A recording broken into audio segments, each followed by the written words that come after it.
வணக்கம் நேயர்களே, பார்க்க இருப்பது தற்காப்பு கலை.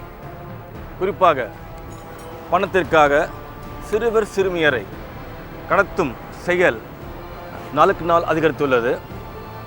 இதை தடுக்கும் வண்ணம் மர்ம உறுப்பை தாக்கி எவ்வாறு அந்த சிறுவர் சிறுமியர் தப்பித்துக் கொள்வது, குறிப்பாக எதிரினுடைய திலகவர்மம், எதிரினுடைய கடைக்காலம் என்ற மர்ம தாக்கி எவ்வாறு தப்பித்துக் கொள்வது. இந்த புத்தி எளிமைதான், எளிய புத்திதான். புத்தியை பாருங்கள்.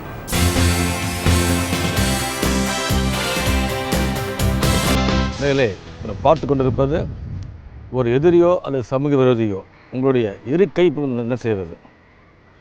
குறிப்பாக சிறுவர் சிறுமிகளை கடத்தும் நோக்கில் இருக்கை பிடித்து இழுக்கும்பொழுது நாம் எவ்வாறு தப்பித்துக் கொள்வது. நாம் பார்த்த புத்தி பல உண்டு. குறிப்பாக இப்போ எதிர்களை பிடிக்கும் பொழுது இருக்கையை பார்த்துவது உண்டு. ஏற்கனவே திருப்புங்கள், பிடியுங்கள், காக்கலாம், மர்ம உறுப்பில் ஈடுபடும். அதேபோல் பார்த்தோம்,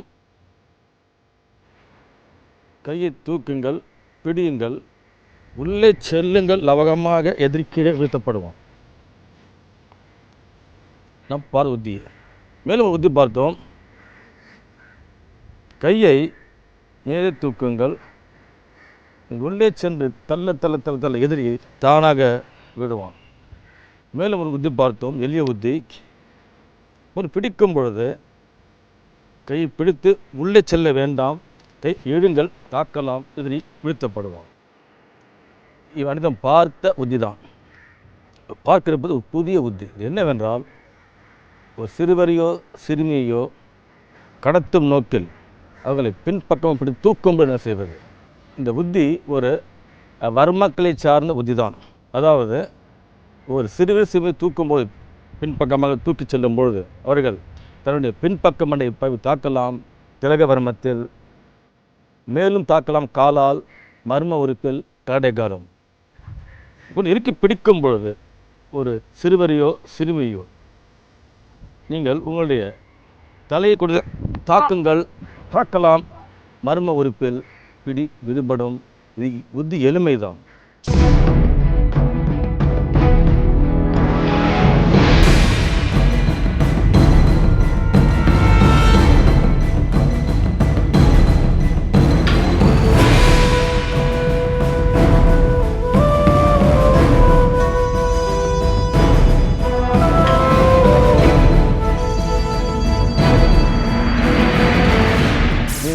தொடர்ந்து தாக்குவதால் திலகவர்மத்திலும் கரடை காலத்திலும் எதிரி நிலை கொள்வான். அந்த சிறுமியோ அல்லது சிறுவரோ எளிதாக தப்பித்துக் கொள்ள முடியும்.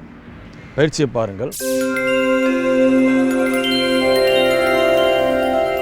நேயர்களே, இது போன்ற ஒரு சிறுவனையோ சிறுமியோ கடத்தும் நோக்கில் ஒரு எதிரியோ அல்லது சமூகத்தையோ பின்பக்கமாக தூக்கி செல்வன் என்ன செய்வது. குறிப்பாக தூக்கும் பொழுது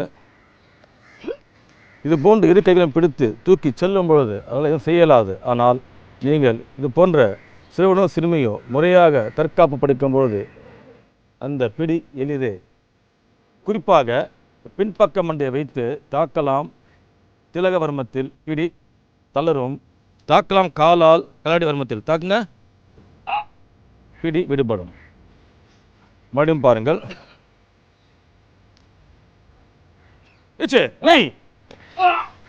வேகம் அவசியம். சரியா? செயல் சரியா நீங்கள் ஓவனா பண்ணணும். ஒவ்வொரு செயல், முதல் செயல் திலகவர்மம் செயல் சரியா? நான் உங்களுக்கு சொல்லும்போது ரெடி ஆகணும். சரியா? முதல் செயல் தலையை தூக்கி தாக்குங்க, வர்மத்தில் வேகம் வேணும். அங்கே மறுபடியும் வேகமாக தாக்கும் தம்பி, தாக்குங்க, மர்ம உறுப்பில் மறுபடியும்.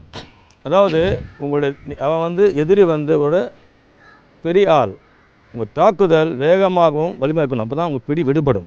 சரியா? மறுபடியும் பயிற்சியை பாருங்கள். 20 ஸ்டாப் பண்ணுங்க. முதல் செயல் தாக்கமிடம் திலகவர்மன் தான். தாக்குங்க, ஈச்சு நீ. ஆக இப்படிப்பட்ட இதுவும் சரி நிலை கொள்ளைவான் தப்பித்துக் கொள்ள முடியும். காரணம் திலகவர்மத்திலும் தாக்கும் பொழுது தொடர்ந்து எதிரி விடுபடும் தப்பித்துக் கொள்ள முடியும். மறுபடியும் பாருங்கள். இப்போது பிடிக்கும் பொழுது தூக்கி பிடிங்க. செயல் 1 திலக வருமா இல்லை, வேகம் முக்கியம். அடிங்க வேகமா, இல்லைங்க வாங்க வாங்க, இன்னும் ஸ்பீடு, இன்னும் வேகமா, கரெக்டு. மறுபடியும் நெய். இதை மிகையில செய்ய முடியும். பயிற்சி பெற்ற பிறகு எங்கும் எப்பொழுதும் தப்பித்துக் கொள்ள முடியும்.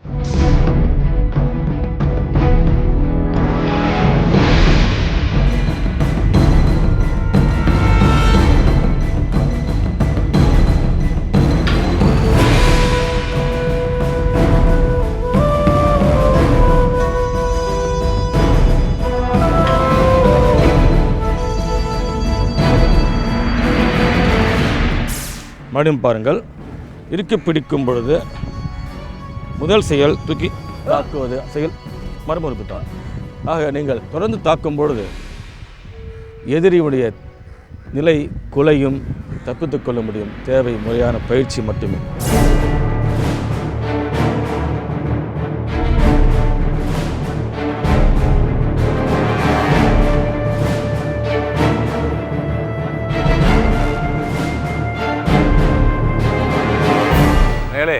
உதியை பார்த்தீர்கள்.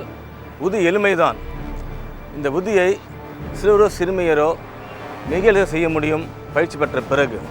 இதுக்கு பலம் தேவையில்லை. இது ஒரு மர்ம கலை சார்ந்த உத்தி தான். தேவை நல்ல பள்ளியில் சிறந்த பயிற்சி மட்டுமே.